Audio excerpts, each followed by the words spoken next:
Hey guys, Beast here, and we're continuing on towards the subframe section here. The Airbox, I decided to test a couple things out, and of course that may turn out to bite me in the butt. But one, I decided to try Flex Seal, and I know it's an infomercial item.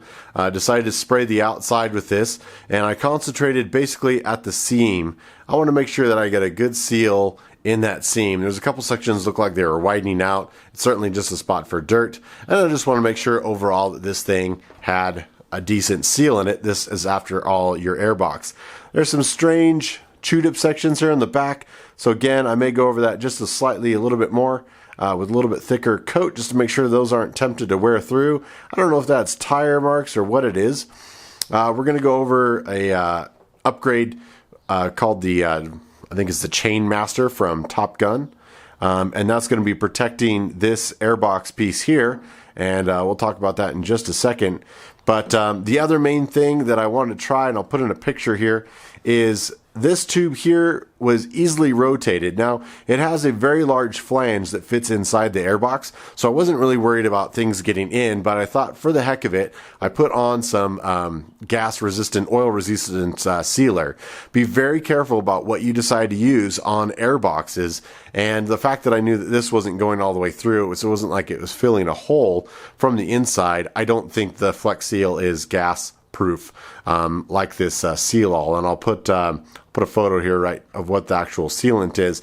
But be very careful not to use house-owned silicones and things like that, because remember, your carburetor is right here, and when you wreck and you lay your bike down, the gas is going to leak backwards, and you could potentially start kicking off and melting some of that sealant. And the worst thing that can happen is then when you ride the bike, you're now sucking in some of those particles into your carburetor and then potentially giving you issues down the road. So I did put some sealant in here. One, it gives it a nice seal to make sure that I know that it's a watertight, airtight seal here at the neck. It also makes sure this thing doesn't rotate very easily, and that's just helpful for me down the road. The other modification I have done, again, when I first got the KLR, everything under the sun was up for grabs. I wanted to know all the upgrades that people were doing, whether or not it was viable or not.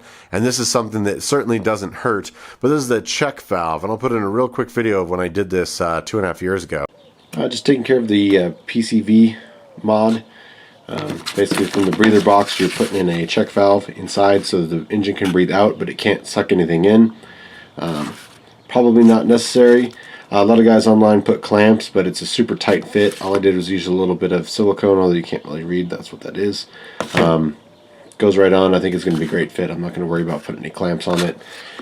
This part number is Napa 2-9358. So all we're doing is we're allowing air in, or excuse me, air out from the crank, but it will stop any sort of water, just in case I happen to get water at the air intake here. It makes its way all the way around some miracle way, and I completely flog this thing out in a lake. It's going to keep water from entering into the crankcase of the motor. So it's just kind of a definite extra. It's totally not necessary, I don't think. It's just, why not, for a couple bucks, put in the PVC valve mod. And I am still looking for a grommet to fill that hole. I don't know what that hole was designed for originally. The previous owner, there's a rubber grommet that has a hole in it, and he had a bolt glued into it. So I think I'm just going to find the actual proper grommet to seal that off next to the battery hole. So continuing on.